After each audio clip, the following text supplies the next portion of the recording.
Olá, pessoal. Eu sou a professora Somaia.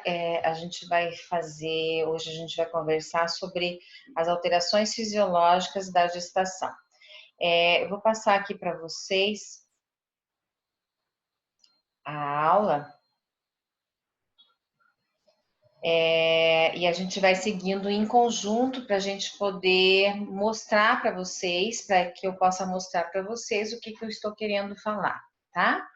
Então, as alterações fisiológicas da gravidez são aquelas alterações que acontecem pela necessidade das modificações do corpo materno para que possa suportar uma gestação. É uma fecundação e esse bebê vai começar a crescer e esse bebê vai ter que ter um ambiente propício para o seu desenvolvimento. Mesmo assim, a mãe também tem que ter essas modificações para que ela possa suportar esse crescimento desse ser dentro de si, ok? Então, dentro das alterações que a gente vai dizer para vocês, a fisiologia, né? Então, eu diria assim, não seria alteração, seria mais uma adaptação fisiológica da gravidez. Então, essas adaptações, elas vão ser tanto anatômicas, como fisiológicas, como bioquímicas, e isso tem que ocorrer em curto espaço de tempo. Quem engravida daqui a 9 meses está nascendo esse bebê. Então, nós temos esse tempo em que há toda essa modificação para poder fazer o desenvolvimento deste bebê. Então, desde a fertilização até a duração, durante toda a gravidez, isso vai acontecer. Tá? Então, são necessários para a manutenção e evolução dessa gravidez. E também, da mesma maneira como aparece, depois que nasce o bebê, começa a ter uma reversão de todo esse processo. E de uma forma bastante rápida, como a gente vai ver depois, quando entrarmos na aula de puerpério, tá? Que eu acho que sou eu mesmo quem vou dar para vocês, combinado? Então, aí, ó, é um bebezinho, é um serzinho, uma pessoinha nova e precisa de tudo isso para que possa ter esse desenvolvimento, certo? Então, dentro do metabolismo lipídico e carboidrato que a gente tem no nosso efeito, né, dentro da fisiologia, o que a gente tem? Dentro do metabolismo lipídico, a gente faz uma fase do anabolismo materno e uma fase de catabólica materna. Mas o bebê, no desenvolvimento dele, só tem o anabolismo, tá? A fase anabólica, tá bem? Porque ele tá crescendo, tá? Então, vai mais ou menos essa fase de anabolismo da mãe vai mais ou menos até a metade da gestação, por volta de 24 semanas, por ali, é um pouquinho mais do que a metade, seria o 6º mês, em que o que acontece? A mãe tem que fazer o estoque de gordura, ela tem que reservar a sua energia para preservar aquilo que ela vai gastar depois. Então, o que ela faz? Ela faz uma queima de parte da glicose ingerida e faz um acúmulo. Tá? Ela tenta acumular o máximo possível. Então, por isso que a mulher acaba aumentando o quadril, né? Então, ela fica um pouco mais cheinha, tá? Porque isso é necessário nessa fase da gestação. Não engordar absurdamente, mas dentro de uma fisiologia, mais ou menos em torno de 1 quilo por mês, tá? Depois dessa fase 24 para 26 semanas, mais ou menos, aí sim a mãe entra numa fase catabólica. Por quê? Porque nesta fase em diante é a fase que o neném vai ter que ter a reserva dele.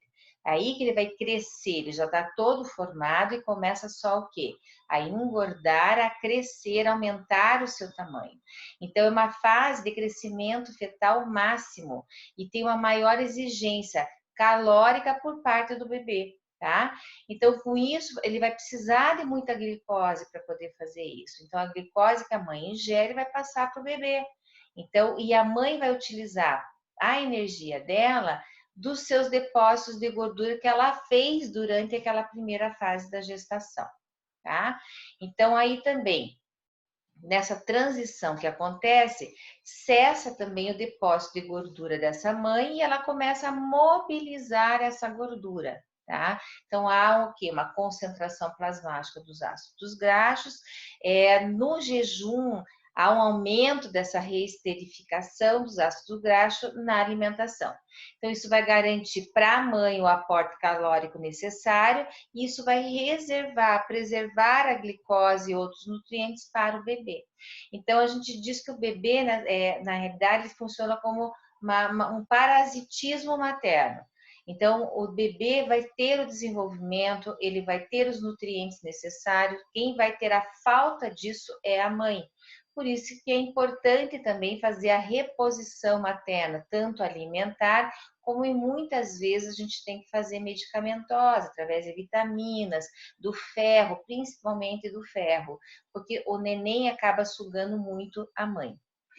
Em relação aos carboidratos, então, na primeira metade da gestação, os estrogênios, que vão ter bastante influência nisso, eles aumentam a eficácia tanto da insulina como da secreção dessa insulina endógena. E eles melhoram a utilização periférica dessa glicose. Isso vai fazer um maior armazenamento de glicogênio tissular e provoca uma tolerância a essa glicose e diminuição dos níveis glicêmicos em jejum.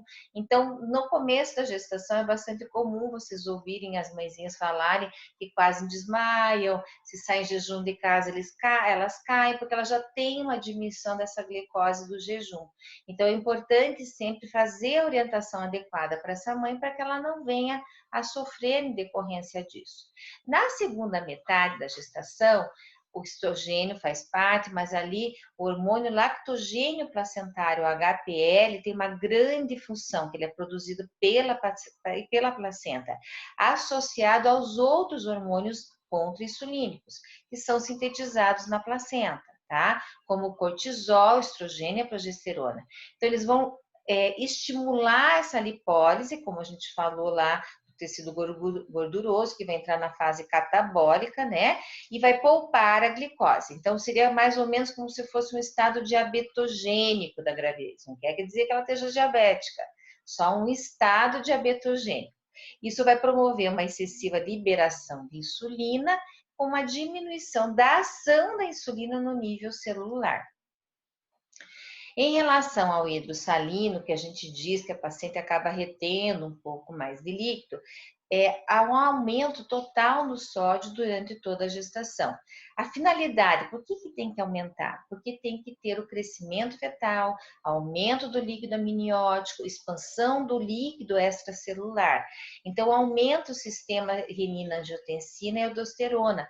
Previne, isso vai fazer o quê? Previne a perda do sódio pela urina. Então, retendo um pouco mais de sódio, ela também vai reter mais líquido, ela vai ficar mais inchadinha, que é uma queixa também bastante frequente das pernas inchadas, que também aí também tem outro fator, não só isso, né? Mas a gente, daqui a pouquinho já vou falar sobre isso, mas elas geralmente ficam mais inchadinhas, elas retêm mais líquido. Isso é dentro da fisiologia, tá? Com isso, do aumento desse líquido e tudo mais, o que acontece com o sistema cardiovascular? Há um aumento da frequência cardíaca, porque o sangue tem mais sangue para poder rodar, certo? O aumento do volume plasmático aumenta em quase 50% o aumento desse líquido circulante. Aí tem uma porção do volume globular que aumenta da quantidade de massas, mas também tem muito do volume plasmático. Isso vai aumentar o débito cardíaco, né? E também há uma vasodilatação periférica em relação a isso, e a queda da PA. Então, os melhores valores, né, vão ser mais nessa primeira metade da gestação, até 20 semanas. E elas alcançam os valores já antes de engravidar, antes de nascer o bebê. Então, isso faz com que haja mais hipotensão dessa mãezinha, que ela sofre um pouco mais com a pressão baixa, esclarecendo que isto não é doença, é só a sensação que ela tem pela pressão baixa, às vezes ela fica mais sonolenta até por conta disso, tá? A pressão venosa nos membros inferiores, então o edema já vai estar aí, já tem um volume maior de sangue. E a compressão do útero sobre as veias, né, ilíacas, isso vai dificultar o retorno venoso das pernas. Então, aumenta o edema nesses membros inferiores, inclusive isso podendo facilitar a presença de varizes, né? E às vezes varizes nas pernas, inclusive na vulva, que tende a regredir depois no puerpério, tá? Então, ali, o aumento do volume circulatório materno, ele vai fazer um platô lá por 31ª semana, tá bem? 50% a mais do que o volume que ela tinha antes de engravidar, tá? E o aumento da estrogênio e da progesterona também fazem esse aumento. Tanto é que a mulher, quando está no período pré-menstrual, ela se sente mais inchada, realmente ela fica mais inchada. Às vezes ela aumenta 1, 2, 3 quilos nesse período, que é pela retenção líquida, principalmente por causa da progesterona, tá? E ela está fazendo o quê? Ela está aumentando esse volume porque ela tem que prevenir uma perda de sangue. No parto, ela vai ter uma perda de sangue entre 500 a 1000 ml, dependendo do tipo de parto que ela tenha. O parto cesáreo sempre vai sangrar mais do que o parto normal. A série vermelha ela tem um aumento dessa massa eritrocitária, mas o aumento plasmático é maior. Então, o que, que acontece? Faz uma diluição fisiológica desse sangue. Então, ela faz uma anemia fisiológica, tá? Vocês vão ver que o VG dessa paciente é um pouco mais baixo do que aquele pré-concepcional, por causa dessa hemodiluição. A série branca, ela tende a aumentar, os nossos soldadinhos têm que ficar mais atentos, porque é uma gestante, ela baixa a imunidade dela nesse período, então com isso, ela tem que aumentar os seus leucócitos, os seus soldados. Então daquele volume, daquela quantidade pré-concepcional em torno de 5.000, elas podem ir para 12.000, geralmente né, no meio da gravidez, e elas vão aumentando mais, no final da gestação tem um volume maior, mas no parto, no puerpério, o aumento é bastante acentuado, e também a gente vai ver no puerpério, porque ela precisa desse aumento para se defender do patógeno, porque ela vai estar em contato com o meio, do meio estéreo para o meio não estéreo, né? Quando abre, quando descola a placenta, aqueles vasos ficam abertos e tem um colo dilatado e tem penetração de bactérias. Por isso que a gente precisa ter os nossos soldadinhos bastante atentos, tá?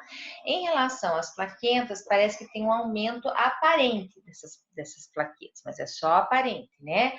Mas a gente tem um consumo também progressivo delas. Então, no geral, há uma queda do número normal. E também pelo aumento da prostaciclina, então ele inibe, essa prostaciclina, ela vai inibir a agregação, ela é um vasodilatador. E também tem uma diminuição da trampoxana A2, porque ela faz indução da agregação, então eu tenho que prevenir trombose na gestação. Lembrando que a gestação por si só, ela tem um efeito trombótico, então ela aumenta a trombose de 2 a 3 vezes mais na gestação, pelo esse aumento do estrogênio, pelo esse aumento da progesterona que a paciente faz. Do aparelho respiratório, claro, a barriga vai crescendo, vai sendo jogado o diafragma para cima, então ela fica com uma respiração que diria mais superficial. Então ela não tem aquela respiração profunda porque ela não tem o diafragma para que possa baixar. Então à medida que vai evoluindo essa gestação, então ela faz às vezes uma hiperventilação, ela respira mais rapidinho porque fica mais superficial. Então isso ela ela faz uma alcalose respiratória compensada e ela faz uma redução na realidade do PCO2, tá bem? Então até uma medida protetora essa hiperventilação porque ela evita que o feto fique exposto a concentrações maiores do gás carbônico, tá? Então, para aí, vocês podem ver que o bebezinho, né? Então, a partir do útero, que é aquela coisa pequenininha vai ficando grande, ela vai jogando tudo para cima. Então, as vísceras, o fígado, com isso vai pressionar o diafragma e vai elevar. Então, vai ter essa dificuldade realmente respiratória dos pacientes, tá? Do digestivo, justamente para essa compressão que faz, então a gente pode apresentar náuseas e vômitos, tá bem? As náuseas são mais no início da gestação, até 13, 14 semanas. Esse aí está vinculado ao hormônio da gonadotrofina coriônica, que é o hormônio da gravidez, tá bem? E depois ele vai se equilibrando no volume dele, sendo que o auge dessa náusea é em torno de 8 semanas, que vai perdurar até umas 11 semanas. Com 12 semanas começa a melhorar, tá? Dessas náuseas podem ter os vômitos, se bem que os vômitos podem perdurar também durante a gestação em algumas pacientes. O vômito, o que acontece? Os pacientes acabam tendo mais cáries, porque o vômito é ácido, ele corrói o esmalte do dente. Então, ela fica mais propícia a desencadear cáries. A gengivite também é muito frequente nessa gestante. Então, orientar que procure um dentista, massagem com a escova de uma forma delicada nessa gengiva para diminuir, porque elas acabam tendo muito sangramento da gengiva, tá? Há uma redução na secreção gástrica com o passar da gestação. Então, ela tem uma dificuldade, inclusive, na digestão. A redução do peristaltismo, retardo no tempo de esvaziamento gástrico, relaxamento do cárdia. Então, ela fica com mais pirose, obstipação, né? Isso tudo é por conta da progesterona que acontece. Tá? Então, a progesterona ela acaba afligindo muito as nossas pacientes, tá bem? A vesícula biliar ela também fica mais espessa, tá bem? Então, quando ela fica mais espessa, ela tem uma propensão a desencadear o cálculo da vesícula, né? O cálculo biliar, tá bem? Então, aí, para vocês terem uma noção, né? Ó, o útero pequenininho que fica aqui da bexiga, ó, o reto. Então, aqui estão o intestino, porque ela está no corte longitudinal. Então, aqui está o estômago, o fígado, o diafragma. Então, tem espaço. À medida que este útero, que é esse pequenininho, fica deste tamanho, o que acontece com as vísceras? Elas vão ficando sendo achatadas. A bexiga fica achatadinha aqui, o intestino vai sendo jogado, há uma retificação do estômago, então ela faz mais hérnia, né? Que seria uma hérnia diafragmática, o relaxamento desse cardio, então ela faz muito refluxo. Então, é essa alteração anatômica que acaba provocando muito dessa sintomatologia também, além da fase hormonal em que ela se encontra. Em relação ao trato urinário superior, para a gente é muito importante entender isso, porque uma das maiores causas que a gente tem de trabalho de parto prematuro dessas pacientes é por causa de infecção renal, né? Infecção urinária, não só a renal. Mas a renal é a maior causadora de sepse na gestação. Então, a gente tem que estar muito atenta, né? Então, pela ação da progesterona também, né, há uma diminuição do peristaltismo desse ureter. Pelo aumento do volume uterino, esse ureter vai sendo jogado para a lateral, tá? Então, ele faz um acotovelamento. Esse acotovelamento, ele vai provocar uma estase urinária, provocando volume residual também, e isso propicia a ascensão de bactérias e fazendo as pielonefrites. Tá?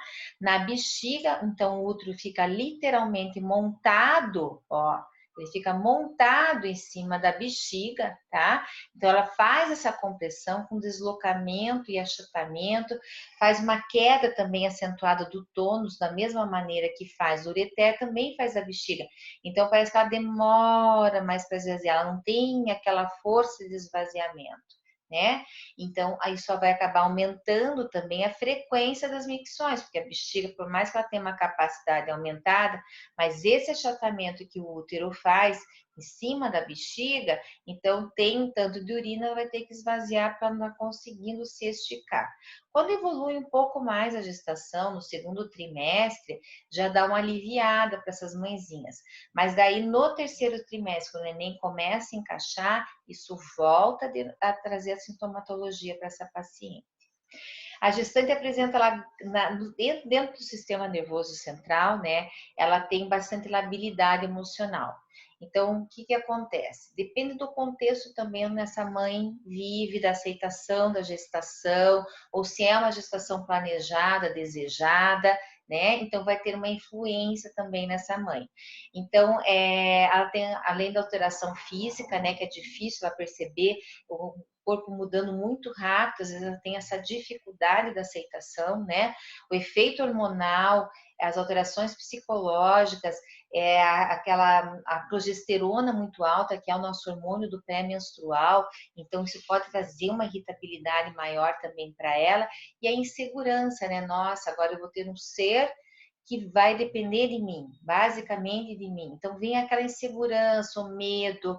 Então cabe a nós dar essa segurança, a família dar o apoio, o marido está dando aquele apoio. Por isso que a gente percebe, inclusive, que a depressão que se encontra numa forma não muito rara na gestante, depende muito da aceitação e do acolhimento que tem dentro da família, tá? E a gente tem que cuidar muito disso, inclusive no pós-parto, cuidar muito da depressão pós-parto, que muitas vezes ela já começa a se sentir mais depressiva na própria gestação, tá bem? Em relação ao sistema tegumentar, né, a pele, há um depósito de gordura na mama, mais no bumbum, no abdômen. Então, a paciente fica com estiramento maior da pele, principalmente nesses lugares. Então, é bastante comum que se tenha estria. Quanto mais jovem essa paciente, na paciente adolescente, mais comum é ter estria, porque ainda não está bem maduro esse colágeno dela, então ele estica e arrebenta, tá? Existe uma hiperpigmentação da pele também. Então, vocês vão perceber na barriguinha da paciente uma linha negra, que lá vai desde o ponto de Vênus até a cicatriz umbilical. E o cloasma, que são aquelas manchas castanhas no rosto, tá? A progesterona aumentada também, ela pode ter uma sudorese aumentada, ter mais espinha, pelos mais excessivos, né? Uma lanugem. Então, é uma hiperatividade dessas glândulas sudoríparas e sebáceas e dos próprios folículos pilosos. Então, aqui para vocês verem, assim, cloasma, aquelas manchas escuras que ficam no rosto, e essa aqui seria a linha negra, que a gente chama, tá? Então, que fica mais escuro. Também fica mais escuro a areola, né? Na mama, a gente vai perceber que a areola, ela perde aquele rosadinho clarinho, ele vai ficar mais escuro, tá bem? Essa linha negra, o cloasma, ele tende a diminuir, ou a linha negra praticamente desaparecer depois da gestação, né? Mas o cloasma, dependendo do cuidado que tem na pele, usar um filtro solar ou não, né? E também da própria característica da pele da paciente, ele fica mais claro, mas pode permanecer a mancha também, tá? Então, muito cuidado, orientar o uso do filtro solar para essa paciente, se esconder do sol mesmo. Em relação ao sistema locomotor, vocês podem ver que a paciente, quando está mais barrigudinha, ela vai andar que nem um patinho, né? Parece que é um patinho, ela anda meio que em bloco, assim, né?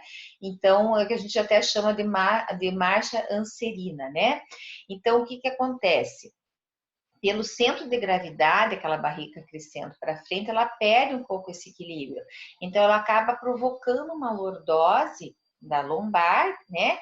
Ela joga a barriga para frente e vai com os ombros para trás, tá? E isso pode provocar muita dor nas costas mesmo para essa paciente. Então, fazer alongamento, evitar que isso aconteça, uma atividade física para fortalecimento dessa musculatura vai ajudar bastante essa paciente. E também quando ela deitar, se ela deita de lado, né? Vamos colocar ali uma sustentaçãozinha para a barriga no travesseirinho e também um travesseiro no meio das pernas para poder retificar a coluna. Isso alivia a dor. Se ela estiver deitada de barriga para cima, colocar um travesseirinho embaixo das pernas, né? Para que ela fique com uma curvatura das pernas e aí possa retificar essa coluna, porque o bumbum está mais aumentado. Então, ali ela acaba fazendo realmente uma curvatura maior. Então, veja como é que vai mudando, né? Então, numa coluna, ó, ela vai provocando cada vez mais essa lordose, ó, tá? Então, vai ficando cada vez mais inclinada, né? Então, e joga, né? A barriguinha vai para frente e aí o ombro acaba indo para trás. Então, força mais ainda essa lombose. Desculpa, essa lordose. Então, lombago acaba sendo muito comum nessas gestantes. Então, bastante alongamento, atividade física vai ajudar bastante.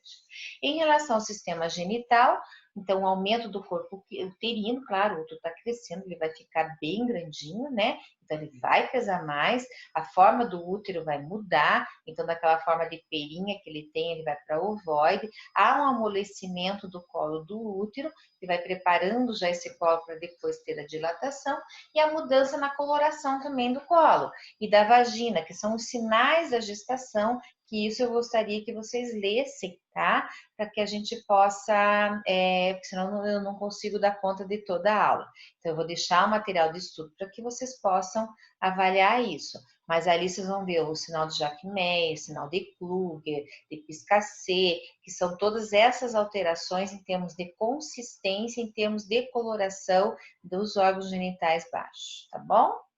As mamas têm uma sensibilidade bastante aumentada no começo, por causa desse edema que ela faz, e vai perceber uma vascularização maior, venosa, tá? Do dorso ali, tá? Fica no dorso, nas mamas, você vê todas as veias ali, que é a rede venosa de Haller.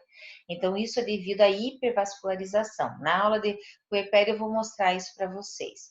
Uma hiperpigmentação e aumento das auréolas, né? E a hipertrofia das glândulas sebáceas da auréola, que são os tubérculos de Montgomery, tá? É para aumentar a lubrificação dessa auréola para preparar para a amamentação, tá bem? E a gente percebe uma ereção e aumento no tamanho dos mamilos, com possível presença do colosso, que é aquela alguinha mais amareladinha que começa a sair, que pode ser a partir de 7, 8 semanas, tá?